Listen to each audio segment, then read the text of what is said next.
सूर्यशतकम् जम्भारातीभकुम्भोद्भवमिव दधतः सान्द्रसिन्दूररेणुम् रक्ताः सिक्ता इव उभैरुदयगिरितटी धातुधाराद्रवस्य आयान्त्यातुल्यकालम् कमलवनरुचे वारुणो वो विभूत्यै भूयासुर्भासयन्तो भुवनमभिनवा भानवो भानवीयाः भक्तिप्रह्वाय दातुम् मुकुलपुटकुटीकोटरक्रोडलीनाम् लक्ष्मीमाक्रष्टुकामा इव कमलवनोद्घाटनम् कुर्वते ये कालाकारान्धकाराननपतितजगत्साध्वसध्वंसकल्याः कल्याणम् वः क्रियासु किसलयरुचयस्ते कराभास्करस्य गर्भेष्वम्भोरुहाणाम् शिखरिषु च शिताग्रेषु तुल्यम् पतन्तः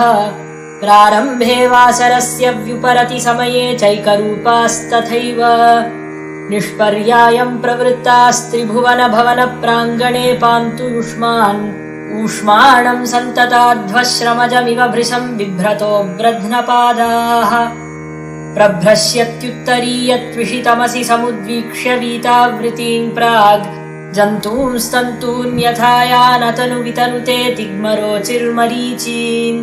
ते सान्द्रीभूय सद्यः क्रमविशददशाशादशाली विशालम् शश्वत्सम्पादयन्तोऽम्बरममलमलम् मङ्गलम् वो दिशन्तु न्यः कुर्वन्नोषधीशे मुषितरुचिशुचे वौषधीः प्रोषिताभा भास्वद्ग्रावोद्गतेन प्रथममिव कृताभ्युद्गतिः पावकेन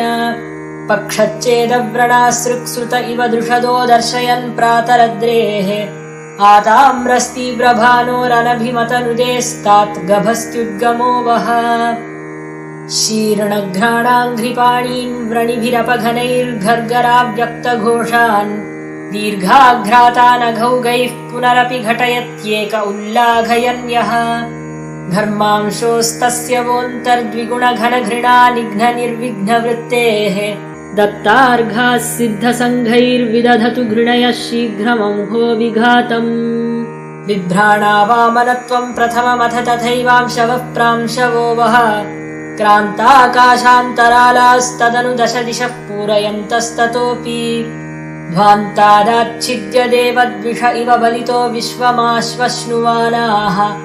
कृच्छ्राण्युच्छ्राय हेलोपहसितहरयो हारिदश्वाहरन्तु उद्गाढेनारुणिम्ना विदधति बहुलम् ये ऋणस्यारुणत्वम् मूर्धोद्धूतौ खलीनक्षतरुधिररुचो ये रथाश्वाननेषु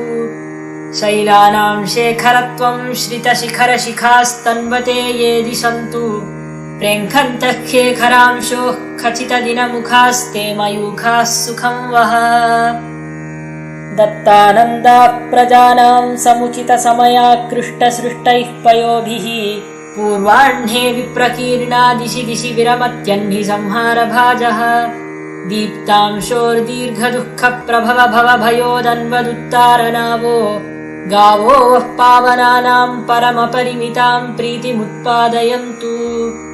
बन्धध्वंसैकहेतुम् शिरसि नतिरसाबद्धसन्ध्याञ्जलीनाम् लोकानाम् ये प्रबोधम् विदधति विपुलाम् भोजखण्डाशयेव युष्माकम् ते स्वचित्तप्रथितपृथुतरप्रार्थना कल्पवृक्षाः कल्पन्ताम् निर्विकल्पम् दिनकरकिरणाः केतवः कल्मषस्य।